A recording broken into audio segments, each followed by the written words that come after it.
Once, two wealthy friends got into a lively argument. One said that to become rich, a man needed to start with some money. The other said that to become rich, all a man needed was luck. They argued for a long time. Finally, they decided that if they could find an honorable man, he might be able to prove who was right. One day, while they were traveling through a small village, they noticed a miller who was grinding corn and wheat. They paused and asked the man about his work. The miller told them that he worked for a boss, and that he earned only 50 cents a day, with which he had to support a family of 5. The friends were surprised. "Are you saying that you can support a family of 5 on only $15 a month?" One man asked. "I live modestly to make ends meet," the humble miller replied. The two friends spoke privately and agreed that this man might be able to help them resolve their argument. "I'm going to make you an offer," one of them said to the miller. "I will give you $200, and you may do whatever you want with the money." "But why would you give me that money when you've just met me?" the miller asked. One man explained, "My friend and I have been arguing about something for a long time. He says that to become rich, all a man needs is luck. I say that to become rich, a man needs to start with a good amount of money. By giving you this money, perhaps we can settle our argument. Here, take it and do whatever you want with it." So, the miller took the money and spent the rest of the day thinking about the strange meeting during which he had received more money than he had ever seen.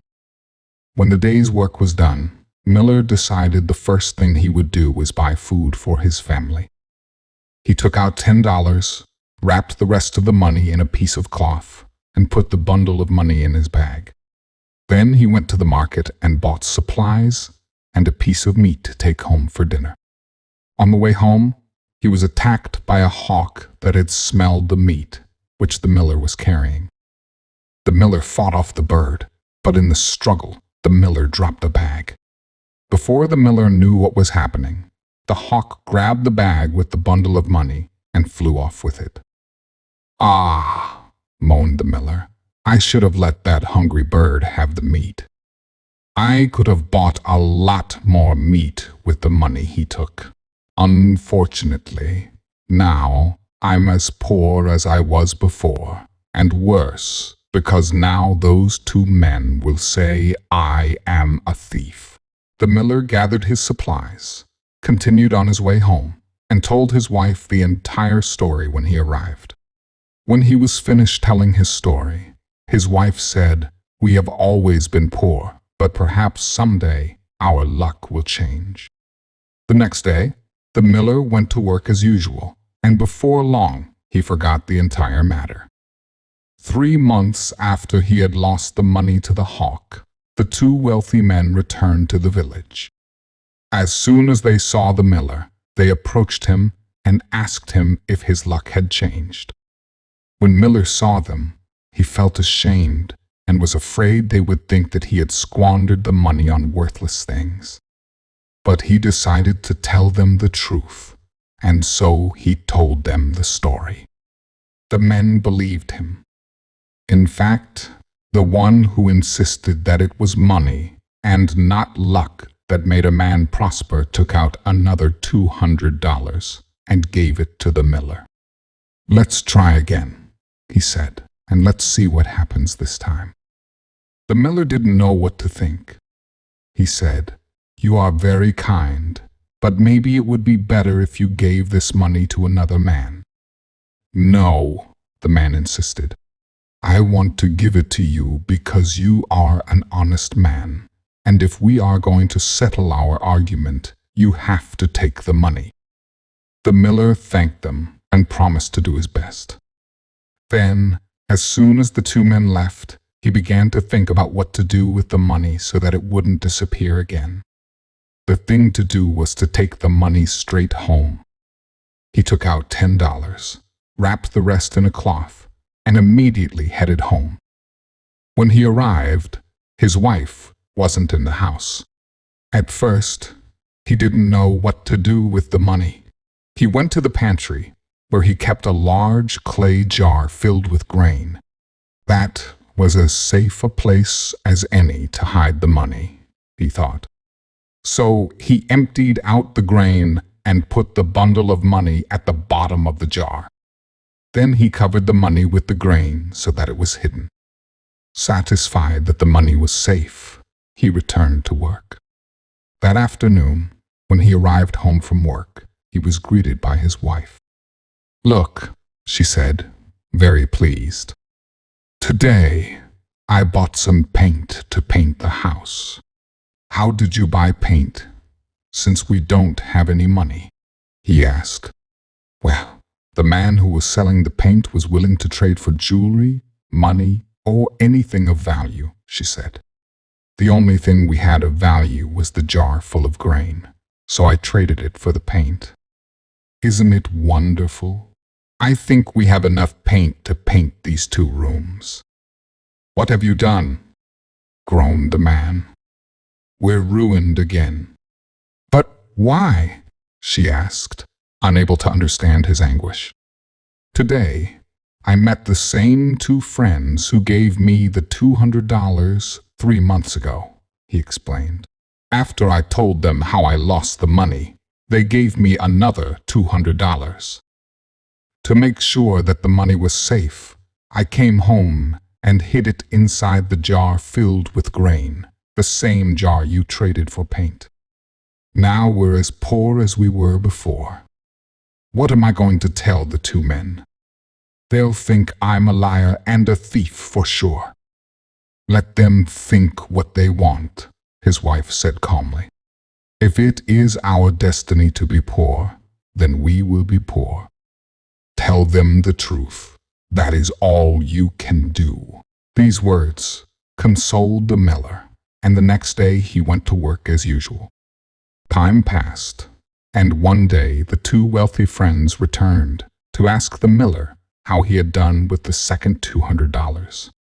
When Miller saw them, he was afraid they would accuse him of being a liar and a spendthrift, but he was truthful and told them what had happened to the money. "I find your stories hard to believe," said one of the men. "I think you lost the money gambling, and that's why you're telling us these wild stories. Anyway," he continued, "I still believe that it is money and not luck that makes a man prosper." "Well, you certainly didn't prove your point by giving the money to this poor miller," his friend reminded him. "Good day, you unlucky man," he said to the miller. "Thank you, friends," the miller said. "Oh, by the way," said the man who believed in luck, "here's a piece of lead I've been carrying around. It is worthless to me, but maybe you can use it for something." Then the 2 men left, still debating their different points of view. Since the piece of lead was hardly worth anything, the miller thought nothing of it and put it in his jacket pocket. By the time he arrived home, he had forgotten about it. Later that night, after the family had eaten and gone to bed, they heard a knock at the door. "Who is it? What do you want?" the miller asked. "It's me, your neighbor," a voice answered. The miller recognized the fisherman's voice. "I've come to ask you if you have any lead you can spare. I'm going fishing tomorrow, and I need the lead to weigh down the nets." The miller remembered the lead, got up, found it, and gave it to the fisherman. "Thank you very much, neighbor," he said. "I promise you the first fish I catch tomorrow will be yours." "Think nothing of it," the miller said, and returned to bed. The next day, he got up and went to work without thinking about the incident. But in the afternoon, when he returned home, he found his wife cooking a big fish for dinner. "Since when are we so well off that we can afford fish for supper?" he asked his wife. Don't you remember that our neighbor promised us the first fish he caught? His wife reminded him. Well, this was the first fish he caught, so it's ours, and it's a beauty. But you should have been here when I cut it open. I found a large piece of glass in its stomach. And what did you do with it? Oh, I gave it to the children to play with, she shrugged. When Miller saw the piece of glass, he noticed that it shone so brightly it appeared to illuminate the room. But since he knew nothing about jewels, he didn't realize that it was valuable, and he left it with the children. But the bright glass was so attractive that the children were soon fighting over it and making a terrible noise. Now it happened that the miller and his wife had other neighbors who were jewelers. The following morning, after the miller had left for work, the jeweler's wife visited the miller's wife to complain about all the noise her children had made. I know, and I'm sorry, but you know how it is with children, the miller's wife explained. Yesterday, we found a beautiful piece of glass, and I gave it to my youngest child to play with. And when the others tried to take it away from him, he raised a storm. The jeweler's wife became very interested. Will you show me that piece of glass? She asked. Of course. Here it is. Ah, yes. It's a pretty piece of glass. Where did you find it? Our neighbor gave us a fish yesterday, and when I was cleaning it, I found the glass in its stomach. Why don't you let me take it home for just a moment? You see, I have one just like it, and I want to compare them. Yes, why not? Take it, answered the miller's wife. So the jeweler's wife ran off with the glass to show it to her husband. When the jeweler saw the glass, he instantly knew it was one of the finest diamonds he had ever seen. It's a diamond, he exclaimed. I thought so. His wife nodded eagerly. What shall we do? Go tell the neighbor we'll give her $50 for it. But don't tell her it's a diamond. No, of course not, his wife chuckled. Of course not, his wife chuckled. I can't offer any more without consulting my husband. She ran off to tell her husband how the bargaining was going, and he told her he was prepared to pay $100,000 to acquire the diamond. He handed her $75,000 and said, Take this and tell him that tomorrow, as soon as I open my shop, he'll have the rest. When the miller heard the offer and saw the money, he couldn't believe his eyes. He thought that the jeweler's wife was jesting with him, but it was a genuine offer, and he received $100,000 for the diamond. The miller had never seen so much money, and all morning he thought about what he might do with it. That afternoon, his wife asked him what he had decided to do with their new fortune. I think I will start my own mill, he answered. It will be like the one I operate now.